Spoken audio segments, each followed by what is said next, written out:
We are joined now by Drs. Elena Fuentes-Afflick and Leslie Walker. Good morning, ladies. Good morning. So today we wanted to talk about diversity and inclusion in academic pediatrics. What are some of the issues you're facing right now?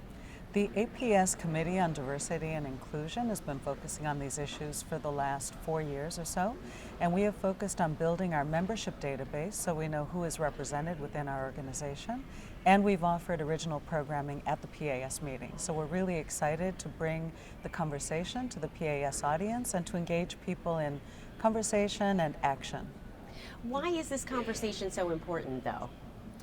Well, I think it's really important because we're really seeing changes in the healthcare field, and we're seeing changes in pediatrics and the kinds of kids that we take care of. And if we don't really have a lot of diversity and inclusion in leadership, in the faculty, and who we teach, how we teach our residents to care for these kids, we're really going to lose ground in really improving the health and well-being of all children.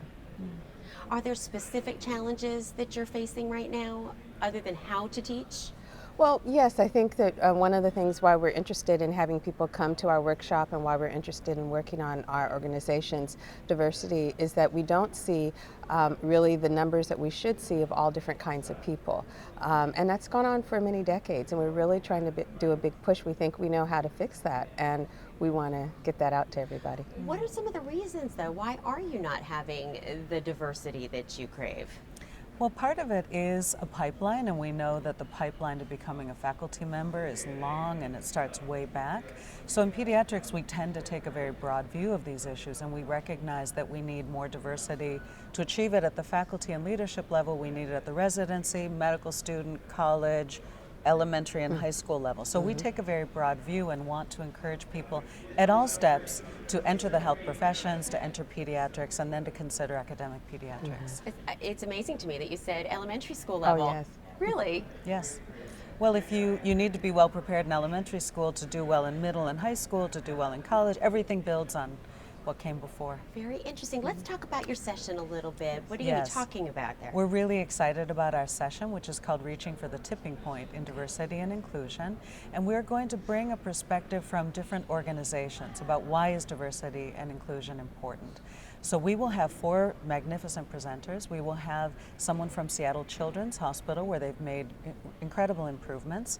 We will have a senior vice president from the Kaiser Permanente system. We will have representation from the military, the Uniformed Services Medical School.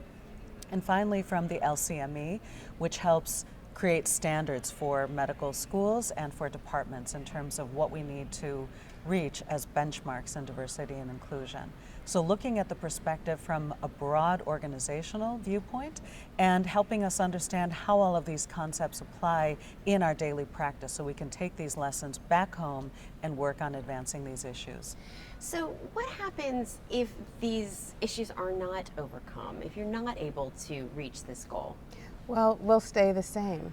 And what that means is that we'll move further and further behind in really improving the health and well-being of all kids. We have a lot of health disparities right now, and we really haven't moved the mark. And in order to do that, we need the right people in the right places and really excellent, top-notch ideas that need to come from a wide range of people. And without that, we're going to stay the same, which means we will move behind. What kind of response have you gotten when you talk to people about that at this meeting? Oh, I think it's great. It's exuberant. All of our pediatric partners, all the different organizations here care about these issues, but people often don't know what can they do as an individual. What should we do as organizations that come together? So we try to present the science behind it, the organizational response, but allow people to have conversation and tailor that message so that they can take it home and take action. Yeah, and one of the things that's so exciting is we've been setting the stage for the last couple of years. Why is this an issue? What is important about it? And now we're saying this is what you can do about it. And that's really exciting. And I think a lot of people will show up. We've had more and more interest every year. Fantastic. Ladies, thank you so much. Thank It was you. lovely to talk to you today. Likewise, thank you. Thanks.